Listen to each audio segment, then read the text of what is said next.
हिंदुस्तान में लेफ्ट के बंदे इतने ज्यादा लेफ्ट हैं कि उनको सिर्फ लेफ्ट आंखों से ही चीजें दिखाई देती हैं, क्योंकि किसी नेता ने एक कमेंट कर दिया था कि लड़कियों को फटी हुई जीन्स नहीं पहननी चाहिए, रिप्ड जीन्स नहीं पहननी चाहिए। तो उसके ऊपर इतना बड़ा आउटरीच किया गया, उसको इतना बड़ा प्रोपेगेंडा बनाया गया। लेकिन वहीं दूसरी तरफ दिल्ली में किसान आंदोलन के दौरान एक लड़की का रेप कर दिया जाता है, लेकिन इसके बारे में कोई कमेंट पास नहीं करता। क्यों? क्योंकि अगर वो ऐसा करेंगे तो उनका पूरा प्रोपेगेंडा ही खत्म हो जाएगा। इसके बारे में आगे बात करेंगे।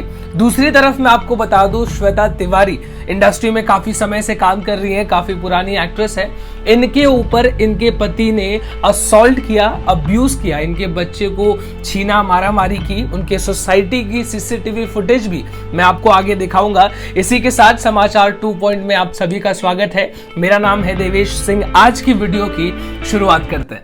चलिए, तो फर्स्ट कम्स फर्स्ट। सबसे पहले मैं लेफ्ट का प्रोपेगेंडा आपको समझा देता हूं। कैसा होता है कि जहां पर उनकी सरकार नहीं होती है, मतलब जिनको वो फेवर करते हैं, उनकी सरकार नहीं होती है, तो वहां पर कुछ ना कुछ ढूंढते रहते हैं। और अगर किसी ने गलती कर दी तो बस उसके ऊपर एक बहुत बड़ा प्रोपेगेंडा क्रिएट किया जाता है। इसका मैं एग्जांपल आपको देना चाहता हूं। उत्तराखंड की बात है। उत्तराखंड के चीफ मिनिस्टर ने कह दिया कि लड़कियों को रिप्ड जीन्स नहीं पहननी चाहिए, यानी कि फटी हुई जीन्स नहीं पहननी चाहिए। अब उत्तराखंड के चीफ मिनिस्टर कौन है? बीजेपी का आदमी है वो। तो बीजेपी का आदमी यानी कि अनफेवरेबल गवर्नमेंट। अब उन्होंने ये स्टेटमेंट कह दिया तो उसको लेके इतना बड़ा ड्रामा क्रिएट किया गया। बिल्कुल भी वो स्टेटमेंट गलत था, उसको मैं बिल्कुल भी सपोर्ट नहीं करता। लेकिन मैं आपको सिर्फ डिफरेंस बताना चाहता हूं कि लेफ्ट वाले बंदे कौन से टॉपिक पर कमेंट करना चूज करते हैं और कौन से टॉपिक पर कमेंट करना नहीं चूज करते। क्योंकि अभी जो दिल्ली में हुआ, दिल्ली में जो आंदोलन चल रहे हैं, जो सो कॉल्ड फार्मर्स हैं, जो प्रोटेस्ट किए जा रहे हैं, उन्होंने एक लड़की का रेप किया, लेकिन इसके ऊपर कोई बात नहीं कर रहा। जितने भी लेफ्ट के बंदे हैं, जब वो रिप्ड जीन्स वाली बात आई थी तब सारे बॉलीवुड के सेलिब्रिटीज तक, अमिताभ बच्चन की बेटी और कई सारे लोग इस पूरे मामले पर कमेंट कर रहा है कि तुमने ऐसा कैसे बोल दिया, ये वो। लेकिन वो ये नहीं पूछ रहे कि फार्मर्स ने जो प्रोटेस्ट कर रहे हैं, अपने हक के लिए लड़ाई कर रहे हैं, उन्होंने किसी लड़की का रेप कैसे कर दिया। इस बारे में कोई सवाल नहीं पूछ रहा। क्यों? क्योंकि अगर वो इस बारे में सवाल पूछेंगे तो ये टॉपिक हाईलाइट हो जाएगा। अगर हाईलाइट हुआ तो उनका प्रोपेगेंडा खत्म हो जाएगा कि वो प्रोटेस्ट कर रहे हैं, ये वो। आप समझ रहे हैं ना डिफरेंस?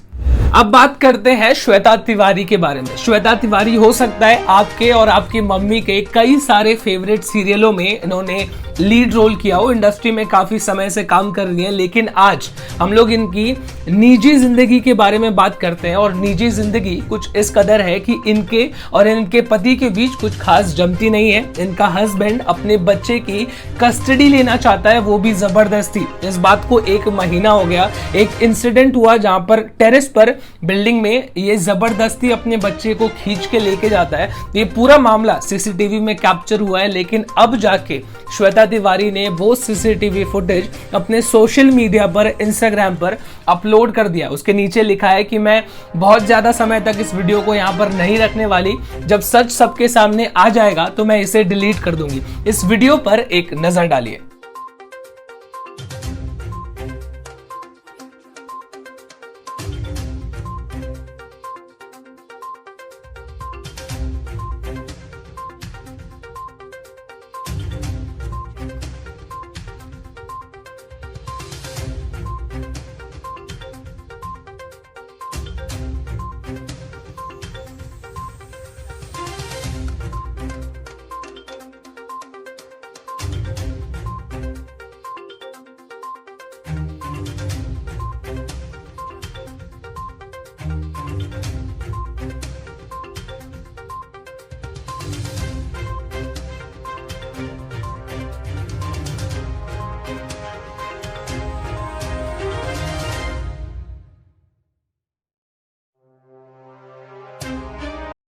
बेबी कोई बात नहीं बाबा, ऐसे मत डरो सोना।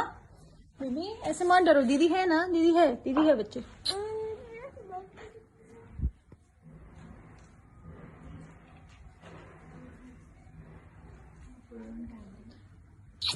मत डरो बच्चू। माय गॉड यार। No, he's fucking crazy.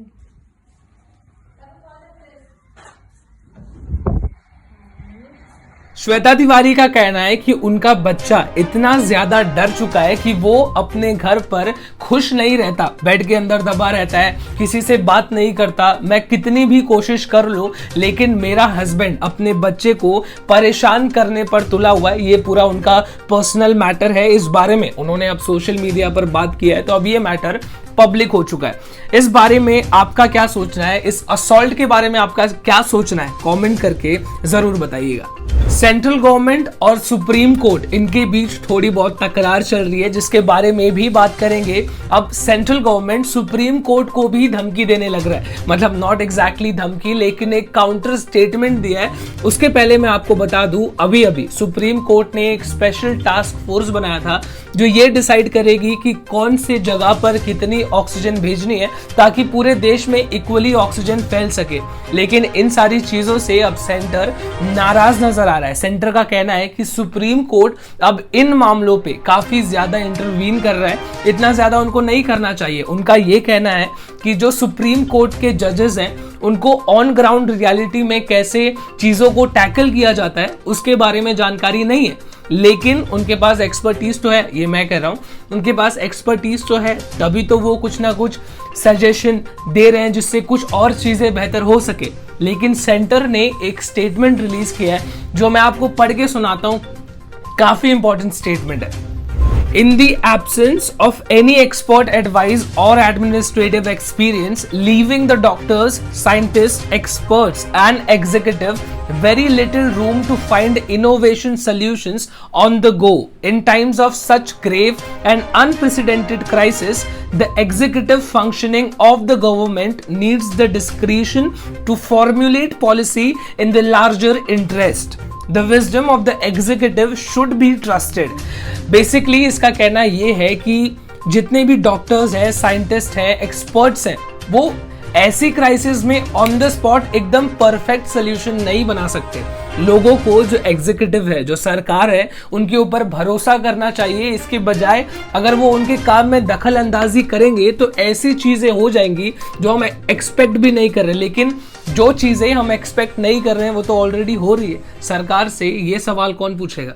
अगली और बड़ी खबर वेस्ट बंगाल से निकल के आ रही है, जहां पर बीजेपी के नेता शुभेंदु अधिकारी, जिन्होंने ममता बनर्जी को नंदीग्राम में हराया था, अब वो ऑपोजिशन के लीडर बन चुके हैं ऑफिशियली। अब वो पार्लियामेंट में उनके खिलाफ बैठेंगे। एक और सबसे बड़ी अपडेट जो वेस्ट बंगाल से निकल के आ रही है, बीजेपी ने यानी कि सेंट्रल गवर्नमेंट ने यह डिसाइड किया है कि वेस्ट बंगाल में जितने भी 77 लोग एमएलए चुनकर आए हैं, सबको एक्स कैटेगरी की सिक्योरिटी सेंटर की तरफ से दी जाएगी, जो कि मुझे कंप्लीटली वेस्ट ऑफ मनी लगता है। क्योंकि अगर उनको अपनी जान की इतनी ही चिंता है तो वो खुद अपने पैसों से सिक्योरिटी रखे ना, क्योंकि वैसे भी ऑफिशियल डेटा का कहना है कि जितने भी लोग एमएलए बने हैं उनमें से 55% लोग करोड़पति हैं। तो सेंटर को ये फालतू खर्चा करने की क्या जरूरत है। अगली खबर उत्तर प्रदेश के बक्सर जिले से निकल के आ रही है, जहां पर लोग सुबह उठे लेकिन शांति से नहीं, शॉक हो गए, क्योंकि उन्होंने देखा कि गंगा नदी में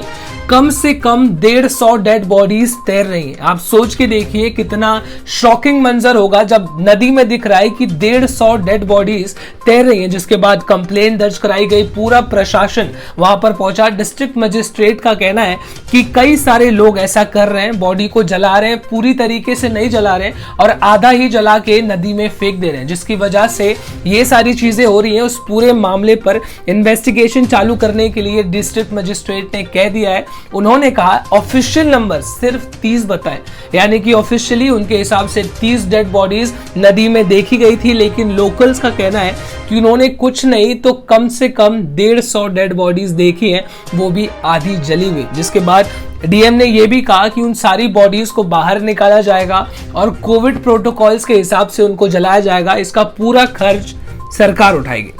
वेस्ट बंगाल में ममता बनर्जी की सरकार की तरफ से काफी बेहतरीन फैसला निकल के आ रहा है, जहां पे उन्होंने ये अनाउंस कर दिया है कि वेस्ट बंगाल में हर ब्लॉक पर कंप्लीटली इंग्लिश मीडियम स्कूल बनाए जाएंगे, ताकि जितने भी रूरल एरियाज में बच्चे रह रहे हैं उनको पढ़ने में आसानी हो, अच्छी एजुकेशन उनको मिल सके। ये निशाना सीधे प्राइम मिनिस्टर नरेंद्र मोदी पर साधा गया है, क्योंकि उनका जो स्टैंड है एजुकेशन को लेके वो कुछ खास स्ट्रॉन्ग स्टैंड नहीं है।